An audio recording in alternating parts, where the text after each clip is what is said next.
السلام علیکم ورحمۃ اللہ وبرکاتہ۔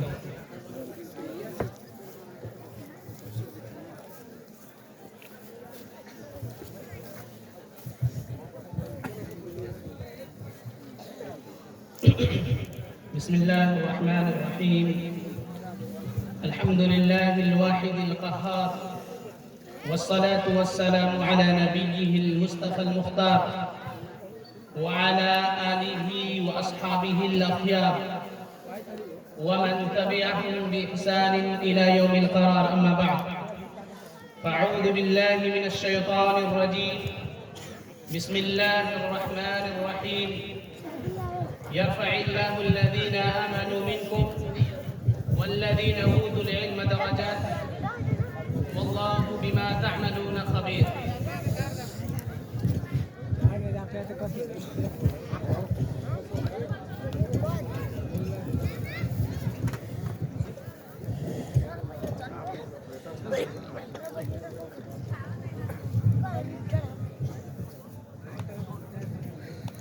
محترم دوستو،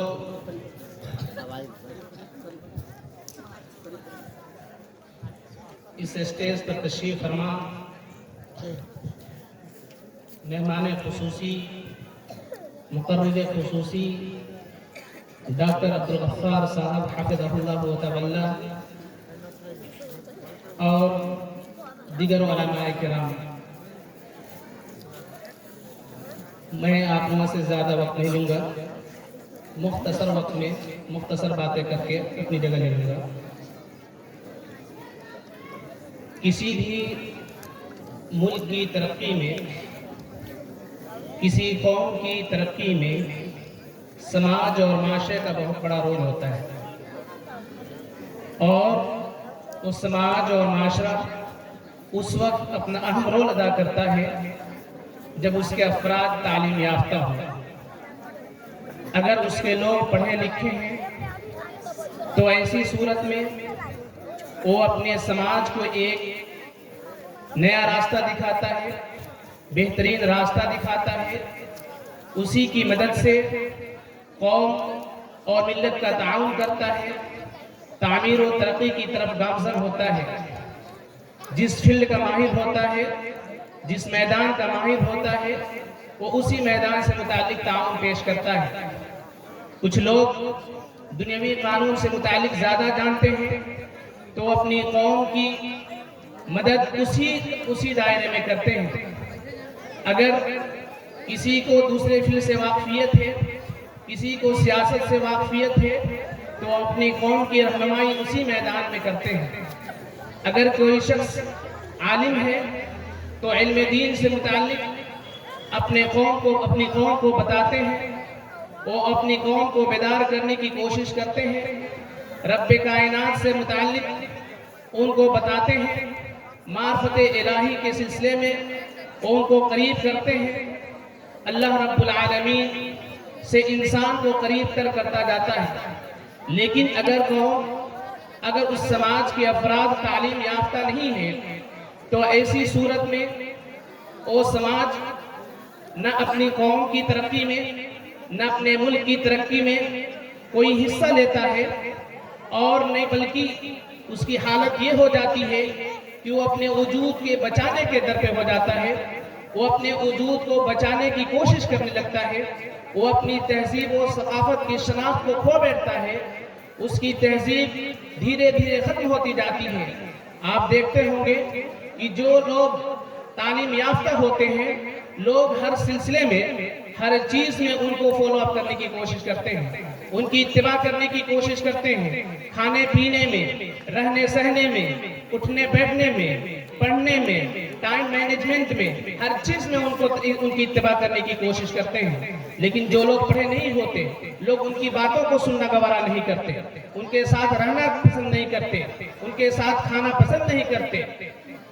تو جب انسان تعلیم یافتہ ہوتا ہے تو اپنے قوم کی ترقی میں، اپنے ملک کی ترقی میں حصہ لیتا ہے، لیکن جب اس سماج کے افراد تعلیم یافتہ نہ ہوں تو ایسی صورت میں وہ سماج اپنی زندگی کو بچانے کی کوشش میں لگ جاتا ہے، اس کی زندگی خطرے میں پڑ جاتی ہے۔ اللہ کے رسول صلی اللہ رب العالمین نے ارشاد فرمایا قل هل يستوي الذين يعلمون والذين لا يعلمون، کیا جاننے والے اور نہ جاننے والے دونوں برابر ہو سکتے ہیں؟ یقیناً نہیں ہو سکتے۔ اسی طرح سے حسن بصری رحمۃ اللہ علیہ کا کہنا ہے لولا العلماء لصار الناس مثل البہائم، کہ اگر علماء نہیں ہوتے، ان کی رہنمائی کرنے والے علماء ان کے درمیان موجود نہیں ہوتے تو لوگوں کی زندگی چوپاؤں کے مانند ہو جاتی۔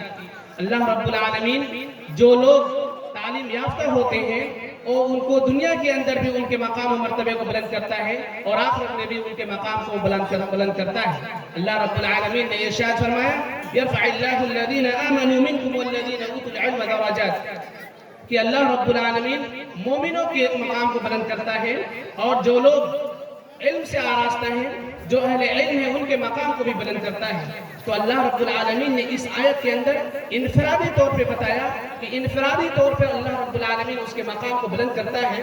اللہ کے رسول صلی اللہ علیہ وسلم نے قرآن دوسری جگہ ارشاد فرمایا، اللہ کے رسول صلی اللہ علیہ وسلم نے فرمایا ان اللہ یرفع بهذا الكتاب اقواما ويدع به آخرین، کہ اللہ رب العالمین اس کتاب کی بدولت، اس کتاب پر عمل کرنے کی وجہ سے ایک قوم کو عزت دیتا ہے، اس کو بلندی عطا کرتا ہے، جبکہ دوسری قوم کو جو اس کتاب سے قرآن سے لا تعلق ہو جاتا ہے، جب اس قرآن کے مطابق عمل نہیں کرتا ہے تو اس کو ذلت و پستی کی زندگی میں ڈھکیل دیتا ہے۔ تو اللہ رب العالمین نے اللہ رب العالمین انفرادی طور پر بھی اگر انسان تعلیم سے آراستہ ہے تو ایسی صورت میں اس کے مقام کو بلند کرتا ہے، اور اس کے ساتھ ساتھ اس سماج اور معاشرے کو بھی تعمیر و ترقی کی راہ پر گامزن کر جاتا ہے۔ مثال کے طور پر اس وقت ایک آپ لوگ سنتے ہوں گے یہود قوم کے سلسلے میں۔ یہودی قوم دنیا کے اندر اس کی تعداد بہت ہی کم ہے، تقریباً 1.5 کروڑ کے آس پاس ہے۔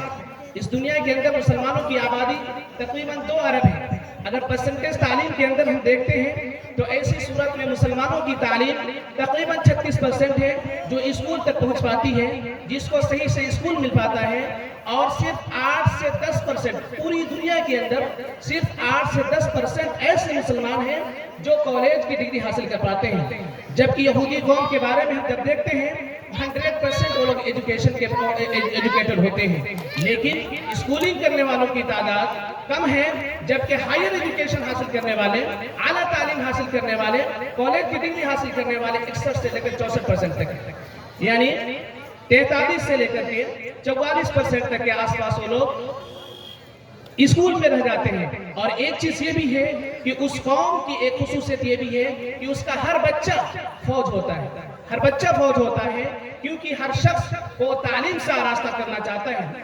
اسی طرح سے ایک چیز یہ دیکھیں کہ دنیا کے اندر یہودی کا ہر چیز پر کنٹرول ہے، تجارت پر تقریباً 70% اس کا کنٹرول ہے۔ اسی طرح سے موبائل یوز کرتے ہیں، لیپ ٹاپ کا یوز کرتے ہیں، لیپ ٹاپ کے اندر جو مائکروسافٹ یوز کرتے ہیں، مائکروسافٹ کے جو بھی پروگرامز ہیں، چاہے ایکسل ہو، چاہے ورڈ ہو یا پاور پوائنٹ ہو، ان سب کا جب ہم یوز کرتے ہیں تو مائکروسافٹ کے اندر جس کا بہت بڑا حصہ ہے وہ یہودی کا حصہ ہے۔ اسی طرح سے موبائل ہم یوز کرتے ہیں، موبائل میں ایک ایپ یوز ہوتا ہے، ایک پروگرام یوز ہوتا ہے اینڈرائڈ، اگر وہ نہ ہو موبائل ہی نہیں چل پاتا، اس کا بھی مالک یہودی ہے۔ اگر ہم دیکھتے ہیں اسی طرح سے اگر موبائل پر یا لیپ ٹاپ سے اگر ہم سرچ کرنا بھی چاہتے ہیں تو گوگل کی مدد سرچ کرتے ہیں، تو گوگل کے بھی جو فاؤنڈر ہے وہ یہودی ہے۔ اگر ہم دیکھیں تو یہودی اپنی تعلیم کی بدولت پوری دنیا کو گھیرے میں کر رکھا ہے، ہم جو بھی قدم اٹھائیں ہمارے نقل و حرکات کو روک سکتا ہے۔ اسی وجہ سے آج ہم دیکھتے ہیں کہ یہودی بچوں کو مار رہے ہیں، بوڑھوں کو مار رہے ہیں، بستی کی بستی تباہ ہو رہی ہے، پوری دنیا دیکھ رہی ہے، دنیا شرمسار ہے، لیکن ہیومن رائٹس کے نعرہ بلند کرنے والے، حقوق انسانیت کا نعرہ بلند کرنے والے بالکل خاموش تماشائی بنے ہوئے ہیں۔ وجہ یہ ہے کہ جس شخص سے لڑائی ہو رہی ہے وہ سپر پاور ہے ہر سلسلے میں، ایجوکیشن میں، تجارت میں، سیاست میں، لہٰذا اگر انسان کے پاس تعلیم ہے تو ہر چیز کو کنٹرول کر سکتا ہے۔ یہ یہودیوں نے ثابت کیا۔ یہودیوں کے بارے میں ایک چیز اور بتا دوں کہ عبرانی زبان جو کہ تقریباً مر چکی تھی دنیا کے اندر، اس کا بولنے والا نہیں تھا، یہودیوں نے اس کو زندہ کیا اور وہ ہر چیز کو عبرانی زبان میں کنورٹ کر کے بات کرتے ہیں۔ اور اسی طرح سے دنیا کے اندر سب سے بڑا انعام نوبل پرائز ہوتا ہے۔ نوبل پرائز کے بارے میں اگر ہم دیکھیں تو تقریباً 965 اب تک انعامات دیے جا چکے ہیں. ان میں سے 214 انعامات صرف یہودیوں نے حاصل کیا ہے. یہودیوں نے صرف 214 حاصل کیا جبکہ مسلمانوں نے صرف 16 حاصل کیے. اب یہ دیکھیں کہ ہم تعلیم میں کس قدر پیچھے ہیں اور وہ لوگ تعلیم میں کس قدر آگے ہیں. تعلیم کی بدولت ہر چیز کو کنٹرول کرتے ہیں. 6 چیزوں میں نوبل پرائز دیے جاتے ہیں: کیمسٹری میں، اکنامک میں، لٹریچر میں، ورلڈ پیس میں، فزکس اور دوائیوں میں. اگر ہم اس کا پرسنٹیج دیکھتے ہیں، اگر اس کی تعداد دیکھتے ہیں تو 36 یہودیوں نے حاصل کی جبکہ صرف 3 مسلمانوں کو ملا. اقتصادی میں یا اکنامکس میں 38 یہودیوں کو ملی جبکہ مسلمانوں کو 0 ملا ہے. اسی طرح سے ادب کی دنیا میں یہودیوں کو 16 ملے جبکہ مسلمانوں کو صرف 3. ورلڈ پیس یعنی اگر لڑائیاں ہوں اور آپسی تعلقات ختم ہونے کے در پہ ہو یا آپسی تعلقات خراب ہونے لگے ممالک کے درمیان، اس کے درمیان اگر پیس کا جو کام کرتے ہیں، امن و شانتی بحال کرنے کا جو کام کرتے ہیں، اس سلسلے میں یہودیوں کو 9 ملے اور مسلمانوں کو بھی 9 ملے. فزکس میں 56 یہودیوں کو اور مسلمانوں کو صرف 1. دوائیوں کے سلسلے میں یہودیوں کو 59، مسلمانوں کو 0. اگر ہم یہ ساری چیزیں دیکھتے ہیں تو مسلمان، جس کو اللہ رب العالمین نے امت اقرا کہا تھا، اللہ کے رسول صلی اللہ علیہ وسلم پر جب جو سب سے پہلی آیت نازل ہوئی تھی وہ سورۃ العلق کی 5 آیتیں نازل ہوئی تھی جس کے اندر مسلمانوں کو پڑھنے پر ابھارا گیا تھا، وہ آج وہ پڑھ نہیں رہی ہے. اس کے بچے تعلیم نہیں حاصل کر رہے ہیں. اسی وجہ سے ہم ہر سلسلے میں پیچھے ہیں، ہر چیز میں دوسروں کے تعاون کے محتاج ہیں، دوسروں کی مدد کے محتاج ہوتے جا رہے ہیں. لہذا ضرورت اس بات کی ہے کہ بچوں کو تعلیم دی جائے. بچوں کی تعلیم کے سلسلے میں پیچھے ہونے کے سلسلے میں اس کے گارجین زیادہ ذمہ دار ہیں، ان کی ماں زیادہ ذمہ دار ہیں. ان کی ماں دیر تک سوتی ہے جس کو اللہ کے رسول صلی اللہ علیہ وسلم کی یہ تعلیم دی گئی تھی کہ اللہ کے رسول صلی اللہ علیہ وسلم نے کہا تھا اللہم بارک فی امتی اللہم بارک لی امتی فی بکورہا، کہ اللہ میری امت کے سویرے جاگنے میں برکت عطا فرما. وہ امت سویرے کی برکتوں کو حاصل کرنے میں ناکام ہو رہی ہے. تو لہذا جب ہم صبح جاگیں گے، فجر کی نماز پڑھیں گے، فجر کی نماز کے بعد جو وقت ملتا ہے اگر وہ وقت بچوں پر صرف کیا جائے، اسی طرح سے شام کے وقت بچوں پر صرف کیا جائے تو بچوں کو ایک بہترین انداز میں تعلیم دی جا سکتی ہے. جب بچے تب پڑھیں گے، وہی مستقبل کے روشن ستارے ہیں، وہی مستقبل کے معمار ہیں. اگر وہ ٹھیک ہوں گے تو مستقبل بھی ہمارا روشن ہوگا، اگر وہ ٹھیک نہیں تو ہمارا مستقبل بھی اندھیرا ہوگا. اللہ رب العالمین سے دعا ہے کہ اللہ رب العالمین ہم تمام لوگوں کے دلوں میں تعلیم کی محبت پیدا کر دے. اللہ رب العالمین ہم لوگوں کو سیدھے راستے پر چلنے کی توفیق عطا فرمائے. آمین یا رب العالمین. السلام علیکم. ماشاء اللہ، جزاکم اللہ خیر.